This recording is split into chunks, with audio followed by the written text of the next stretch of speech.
Hello. Another day, another reminder. Today's reminder is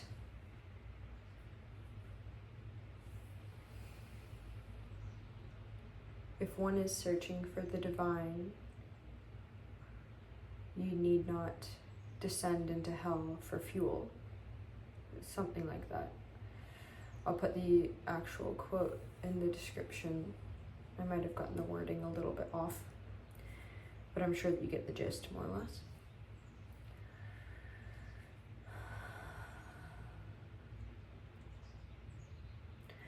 This one in particular has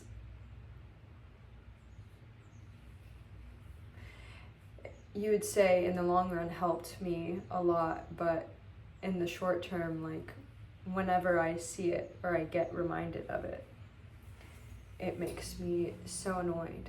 Oh, you might hear that my AC just turned on. Wait.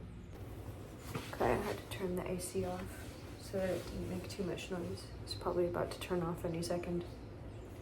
Anyways, you can probably also hear a lot of other noise because I have the door open.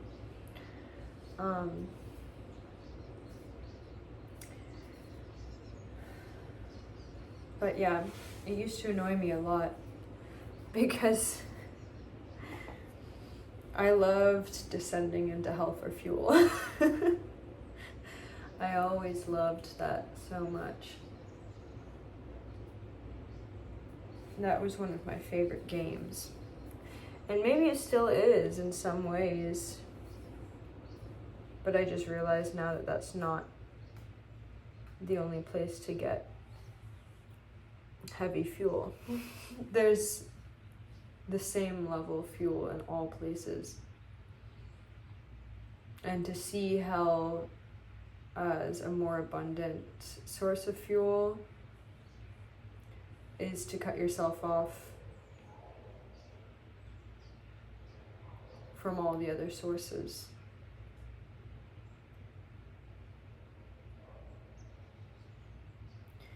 There's another quote that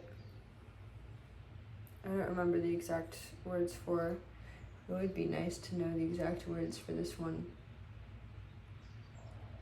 But it's by Richard Siken? I always hear his last name pronounced different ways.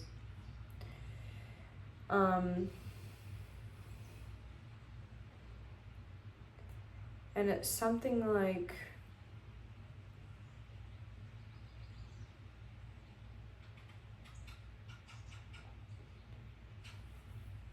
you know what? Let me look it up. Okay, I got it. So somebody asks him, why can I only write when I'm sad? And he says that because the vocabulary of joy is grunts and moans, but the vocabulary of loss is the dictionary. And in my life, I have certainly found that to be true. Whenever I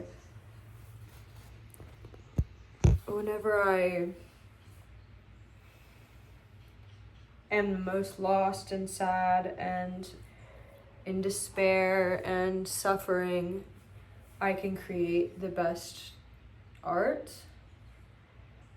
And whenever I'm happy, I almost have no extreme desire at all to create art. I have wanted to just enjoy the happiness and be there, alive, inside of it. And I had nothing that I needed to get out because I wanted it to stay in. That happiness and the wonder. What do I need to do about this? I can just be here with it. But the sorrow and the pain and the suffering made me feel like I need to get this out of me. I don't want it inside anymore. I need to speak it into existence around me. I need people to see that I'm hurting. It's sort of like when, if you get hurt physically and there's no blood, it could be one of the most painful things ever, but the fact that people can't see it, they sort of shrug you off and they don't care as much. But as soon as people see blood, even if it's not that physically painful, people are all like, oh no, what happened? And they really want to help you. And that's how it feels sometimes when you feel emotional pain or suffering. You want people to see. You think like creating something from it makes it real. And not that you're just making it all up or something. You want it to be tangible, not just in your head. And that fuel aspect, it feels so juicy sometimes to make something from it, because that fuel is a special kind of fuel. And it really is, you know, like a lot of people are like, why? I don't enjoy my pain, my suffering. Why would I enjoy my pain, my suffering? You don't know anything. You don't know what you're talking about. You enjoy it. Like a lot of times you enjoy it. And it's like sort of a twisted kind of enjoyment. And most of the time we won't even admit it to ourselves that we enjoy it. It's not the same kind of enjoyment as the enjoyment of love and peace and happiness. That's a different kind of enjoyment, the enjoyment of pleasure. But the enjoyment of our suffering is, it's just so safe and it's so deep. And it's so thick like blood. And it's so sweet.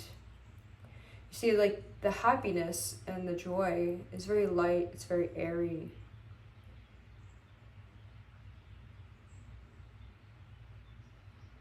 It's much more smooth. It sort of just floats around. But the suffering grabs you and bites your neck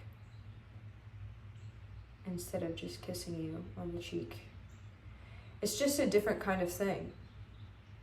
The thing is, one is not better than the other, and one is not more inherently fuel than the other is. It just depends on the kind of fuel that you're looking for. And sometimes you see how intense and enrapturing that hell fuel was,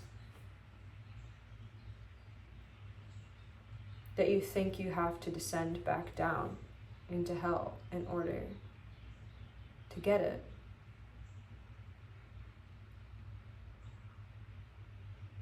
But eventually you realize, yeah, that fuel is everywhere. You just have to know where to look.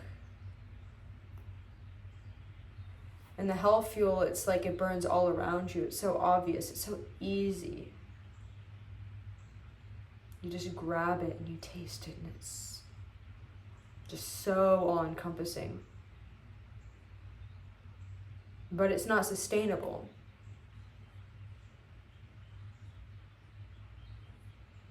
You burn all that fuel up in a minute. You know? That's how powerful it is. And when you're on fire, it's all glowing. It's all so bright. And it's so obvious. And that's why you love to indulge in it. And that's why you mourn its loss. It's right there in front of you and you can taste it. It's right there. You can just reach out and touch it.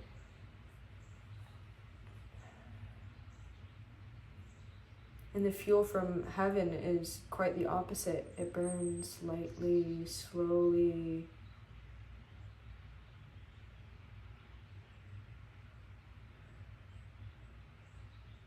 It's gentle. it takes a lot longer to get to the essence of something with that kind of fuel. But once you're there, the essence is not charred. It's just available now. And it takes a lot more effort and it takes a lot more time.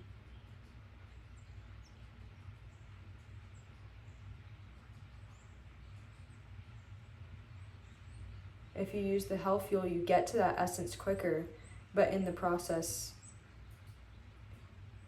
it's also completely destroyed. And you have to start all over, if you even get the chance to start all over. Sometimes that chance is taken from you because the fuel is just too hot.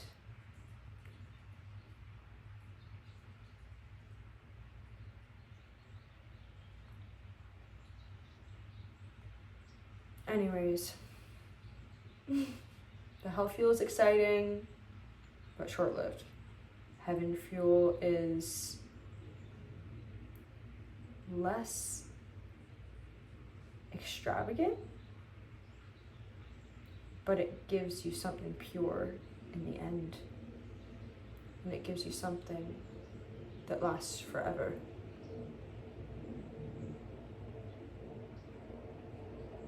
But also, they're both beautiful parts of the same process.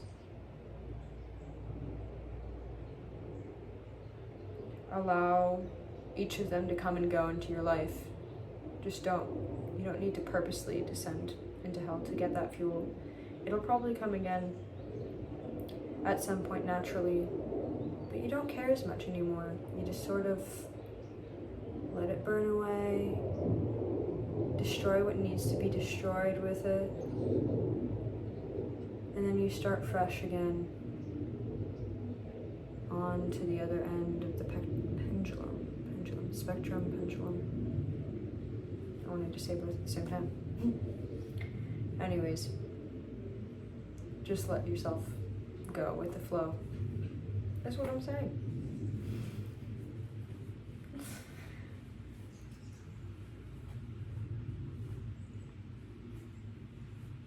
Go with it. They're both sweet. They're both worthwhile, but respect the dangerousness of the one and respect the ease and slow burn of the other. And then hopefully you will not be scarred by either one of them. Okay.